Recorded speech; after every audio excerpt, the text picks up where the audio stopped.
gracing the first edition of Bhartauvacha, A Civilization Speaks.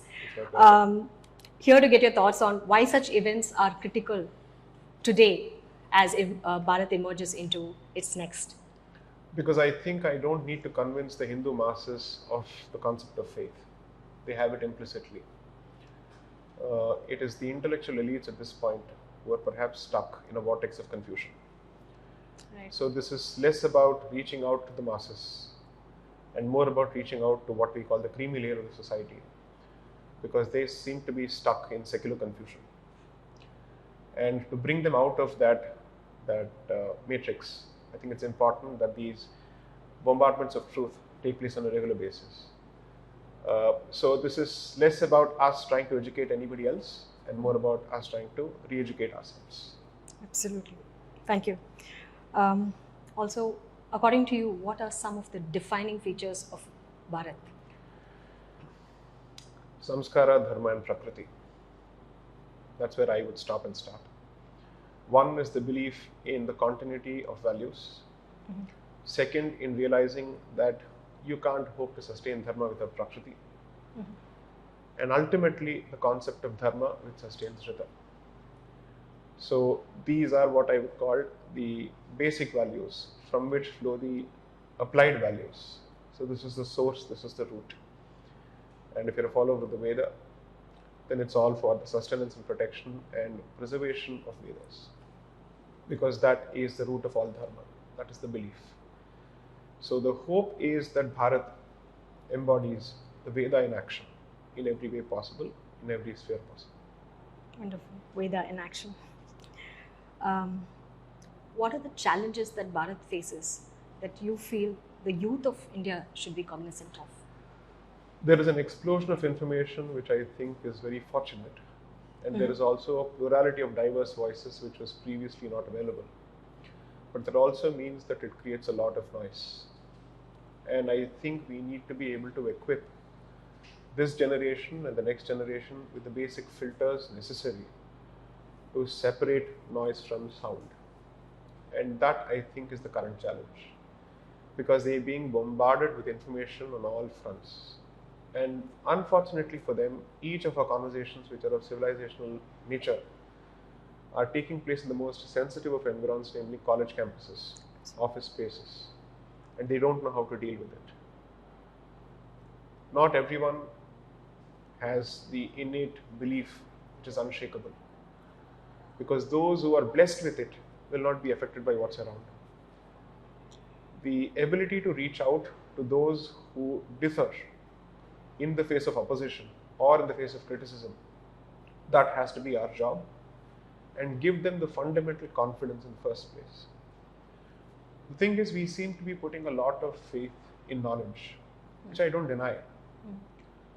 But praxis is perhaps the key in giving people the confidence in terms of what is it that they are fighting for or what is it that they are striving for. So there seems to be an excessive focus on knowledge without equal focus on praxis, and both need to go hand in hand. Because after a point, knowledge can perhaps give you the weapon that you need for public consumption. But has praxis been entrenched enough in the self?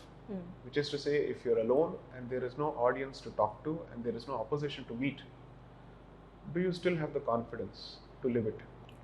I don't think therefore the test of values is who you are when you're alone, as opposed to who you are when there are people around. So praxis is perhaps the key, because praxis will lead you to a position where the practice of dharma becomes the central feature of your life, and the rest of your life rearranges itself around it. Right now, dharma is given a small island. It is an ornament, so that you get to say that you're a Hindu. So it is a projection of the self as opposed to an understanding of the self. So I think there needs to be equal emphasis on praxis. And the problem on that front is that I don't think the youngsters know who are they supposed to go to seek guidance on praxis. Yes. So first is to realize the importance of the Guru Shishya parampara. And second, find ways of going back to their sampradayas and hopefully find gurus within their own sampradayas, because each sampradaya warrants continuity. and it is the product of several years of struggle. And the fact that several sampradayas have continued despite the ravages of time and history is proof of our strength. But that will all fall flat on its face if there is no next generation to take it forward. So I think the closest and the most proximate source of dharma for each individual is his own sampradaya, whatever it may be. I may not agree with the practices of certain sampradayas, but if it has helped them reach dharma in a certain form, I am nobody to question it. And we certainly don't believe in a monochromatic approach to dharma. So as long as they are consistent with the basic principles of dharma and they have found a way to make it accessible to themselves, we must try and nudge them in that particular direction and hope that in their life and time they find a living guru who can guide them for the rest of their lives. The re-establishment of the centrality of guru in our individual lives and social lives is perhaps the challenge at this point. And if that particular trick is unriddled, I think to a large part the challenge is addressed.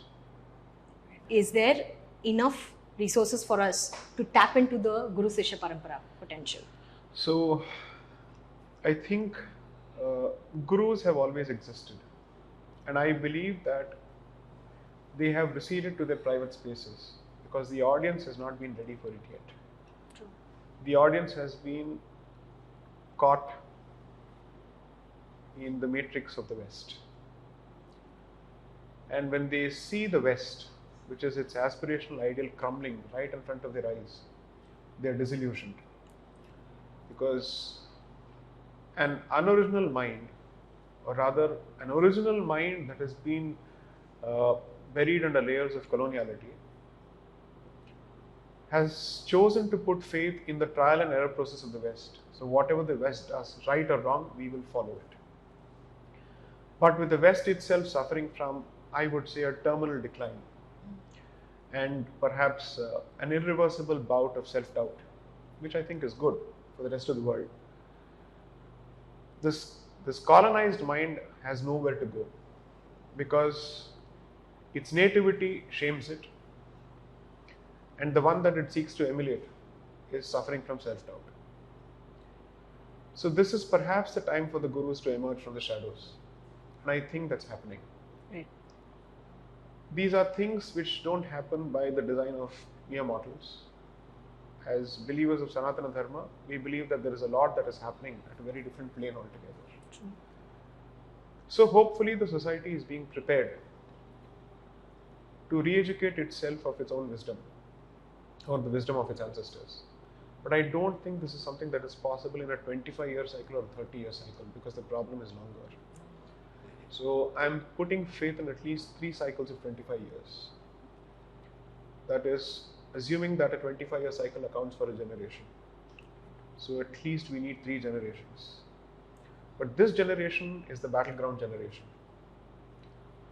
Because if it is able to, let's say, survive this fight and reach the other side successfully, that's when the beta and the next stage start.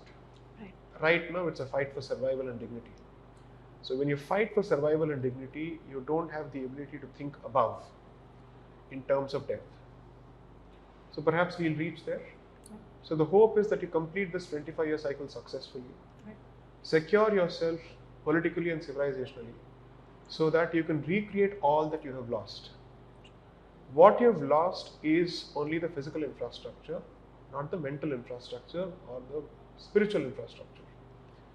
If that spiritual infrastructure is given the time and space needed to live itself out, I believe it can recreate all the knowledge that we think we have lost because it is still here. All knowledge is within. The hope is that you produce individuals who are deep enough, who can tap into the universe, so to speak, and bring it all out. That requires a total of 75 years is my minimum calculation, and I could be entirely wrong. Let's hope that the definition of a generation is reduced, and that means we are looking at a shorter cycle. Yeah.